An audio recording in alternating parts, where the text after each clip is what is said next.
उन्हाळ्याची चाहूल लागताच पाणी आणि खाण्याच्या शोधात वन्य प्राणी आपला मोर्चा आता मानवी वस्त्यांकडे वळवताना दिसत आहेत. बुलढाण्याच्या म्हाडा कॉलनीमध्ये एक रात्री मध्यरात्री भलामोठा अस्वल शिरला आहे.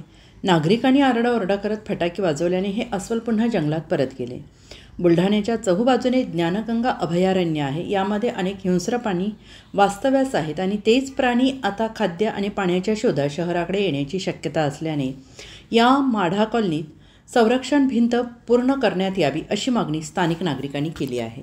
अमरावती गृहनिर्माण व क्षेत्रविकास मंडळ अंतर्गत बुलढाणा म्हाडा कॉलनीमध्ये अनेकदा अस्वल, रानडुक्कर, बिबट्या यासारखे हिंस्र प्राण्यांचा प्रवेश होतो.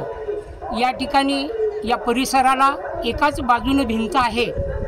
वास्तविक पाहता हा परिसर अजिंठा डोंगर रांगेत दरीला लागून असल्याने या ठिकाणी जर परिपूर्ण भिंत असती तर अशा प्रकारच्या धोक्यापासून स्थानिक नागरिकांचं संरक्षण होऊ शकते आणि म्हणून संबंधित विभागाने या परिसराला परिपूर्ण भिंत कशी करता येईल असा प्रयत्न करणे, अशी कारवाई करणे अत्यंत आवश्यक आहे.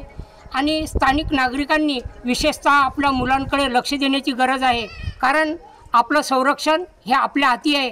तेव्हा नागरिकांनी आपल्या मुलांचं आपलं संरक्षण करण्यासाठी खबरदारी घेणे अत्यंत आवश्यक वाटते. नमस्कार, दीपक दातीर. मी म्हाडा कॉलनी इथला रहिवासी आहे. काल रात्री साधारण 8:30 ते 9च्या वेळेला जेवण झाल्यानंतर मी खाली फिरण्यासाठी आलो आणि आमच्या बी विंगमधून खाली उतरल्यानंतर मला समोर असं वाटलं की बा म्हैस धावते का किंवा का डुक्कर वगैरे आहे का. तर माझं अचानक त्याच्याकडे लक्ष गेलं, पण मी निरखून बघितलं असता ते मला अस्वल जाणवलं. तर मी आरडाओरड केली. तिथं बसलेले काही नागरिक शेजारी पण होते, त्यांनाही पटकन सावध केलं आणि तर काही महिला बसल्या होत्या, मुलं खेळत होते ग्राउंडमध्ये, त्यांना आतमध्ये घेतलं. त्याच्यानंतर इकडे ए आणि आपलं सी आणि डी विंगमध्ये मुलं बाहेरच खेळत होते. धावत येऊन मी त्यांना बाजूच्या वाड्यामध्ये घातलं. काय माझ्या नागरिकांना आणि आपल्या म्हाडामधले जेवढे पण आपले राहणारे इथले आपले नागरिक आहेत यांनी एक सावधगिरी बाळगावी अशी माझी सगळ्यांना विनंती आहे. आणि ते वन्यजीव आहे ते पाण्याच्या शोधामध्ये, अन्नाच्या शोधामध्ये ते वरती येणारच आहेत.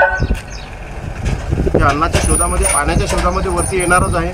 शेवटी आपण त्यांच्या दाराजवळ येऊन बसलेलो आहे. काय तर आपल्यापासून त्यांनाही इजा नको, त्यांच्यापासून आपल्यालाही इजा नको.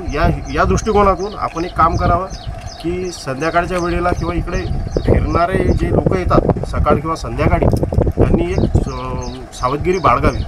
काय कारण प्रत्येक वेळेस शासनात आपल्या पाठीमागे उभं राहील असंही काही होणार नाही.